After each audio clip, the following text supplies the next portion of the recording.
Olá, galera! Vamos falar agora a respeito de fissão nuclear, que é um dos assuntos mais interessantes dentro de química.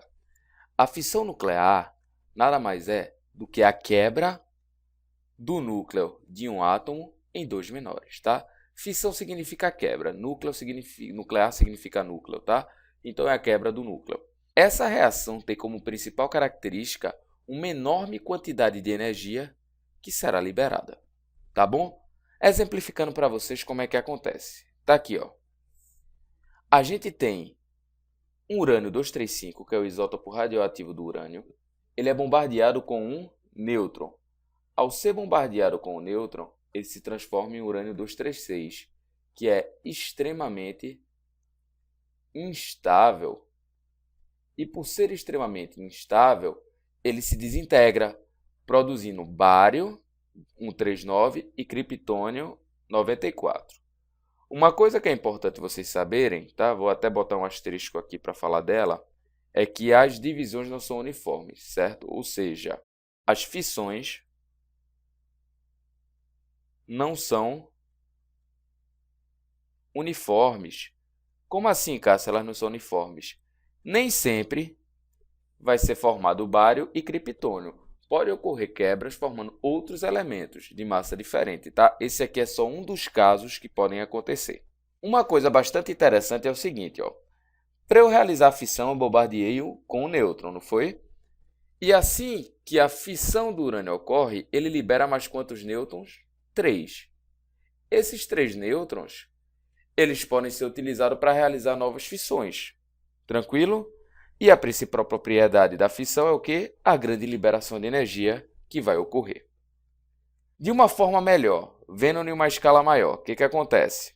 Um nêutron atinge o urânio 235, que se transforma em urânio 236, que se desintegra em dois átomos menores, dois núcleos menores, tá? Quando isso acontece, foi liberada energia. Logo em sequência vai acontecer o quê? Os 3 nêutrons emitidos, aqui eu só estou representando a reação de 2, tá? Pelo espaço. Mas os 3 nêutrons emitidos vão atingir novos núcleos de urânio, formando mais uma vez o urânio 236 e fazendo a fissão, formando 2 elementos de núcleo menores, certo? Que vão liberar cada fissão mais 3 nêutrons. Ou seja, galera, isso aqui está ocorrendo em escala exponencial. 1 que se quebra em 3, que se quebra em 9, que vai se quebrar em 27 nêutrons, ou seja, vai formando nêutrons em escala exponencial. E se a gente vai formando nêutrons em escala exponencial, a energia também vai aumentando em escala exponencial. Beleza? Isso dá-se o nome de reação em cadeia, tá? Então, a definição melhor para reação em cadeia seria reação de fissão do urânio que se propaga em escala exponencial, pois a cada fissão, 3 nêutrons serão liberados, ocasionando mais 3 fissões, e isso em cadeia, certo? Fissões em cadeia, essa reação em cadeia, deixa eu até botar aqui o fluxo lógico para vocês, tá? A reação em cadeia gera uma coisa que a gente chama o quê? Liberação de enorme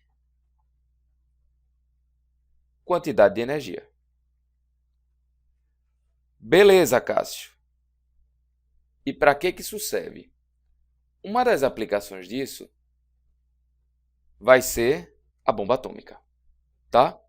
A bomba atômica segue esse princípio da fissão do urânio para a grande liberação de energia, certo? Dentro da bomba vai ter urânio, que será bombardeado com o nêutron e devido à reação em cadeia vai liberar uma energia tão absurda que ocasiona isso aqui, né? O que a gente conhece como cogumelo radioativo.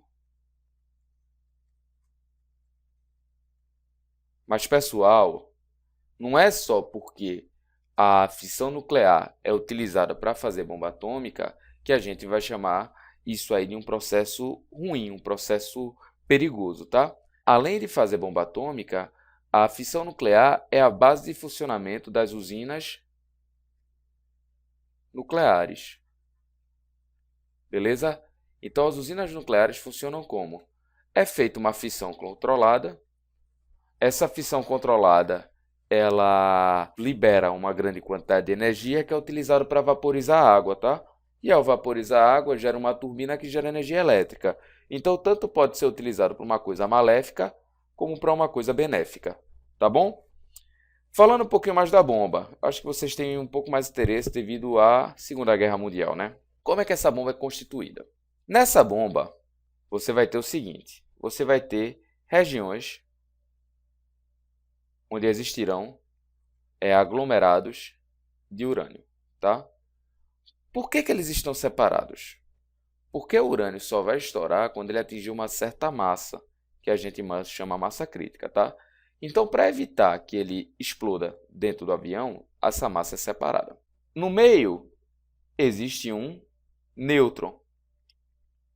E esse nêutron tem por objetivo o quê? Ser a espoleta para que a reação comece a ocorrer, tá bom? A bomba é lançada. Quando a bomba é lançada, ela tem um dispositivo de acionamento por altura, né? Quando ela está próxima do chão, o dispositivo aciona. O que acontece? Ao se acionar o dispositivo, as divisões elas são quebradas. As massas vêm em direção ao centro. E ao vir em direção ao centro, encontra o nêutron. E a reação se inicia. Tá bom? Então, a bomba atômica ela é sempre constituída de quê? De urânio 235 em compartimentos separados, tá? Esse urânio 235 em compartimento separado, ele se junta após o dispositivo acionar, encontra o nêutron e começa a reação em cadeia. Beleza? Para concluir o assunto, a gente entra em massa crítica, que foi aquilo que eu falei anteriormente, tá? Massa crítica é a massa necessária para que a reação nuclear aconteça em cadeia. Por quê? Vamos supor que a gente coloque uma massa muito pequenininha, tá? Ao nêutron atingir essa massa, o que vai acontecer? Ele vai gerar 3 nêutrons, mas pela massa ser pequena, daqui a pouco os nêutrons começarão a sair de próximo do urânio, acabando com a reação. Quando a gente bota uma massa grande, que é o que a gente chama massa crítica, o que acontece? O nêutron atinge a massa crítica. Essa massa crítica, na primeira fissão que ocorrer, libera 3 nêutrons, que logo em seguida atingirão novos átomos de urânio, que pegarão e gerarão o quê? Mais 3 nêutrons, que gerarão 3 nêutrons, 3 nêutrons, que vão atingindo mais. Ou seja, a massa é tão grande que os nêutrons eles ficam retidos dentro da massa crítica e ao ficarem retidos eles realizam a reação em cadeia, tá bom? Então, para que ocorra a reação em cadeia, você tem que ter uma determinada massa, que é a massa crítica, tá? Essa massa crítica vai variar de elemento para elemento. Tranquilo? E com isso a gente encerra o estudo da fissão nuclear, tá bom? Lembra sempre que fissão é quebra de núcleo com enorme liberação de energia. Bons estudos!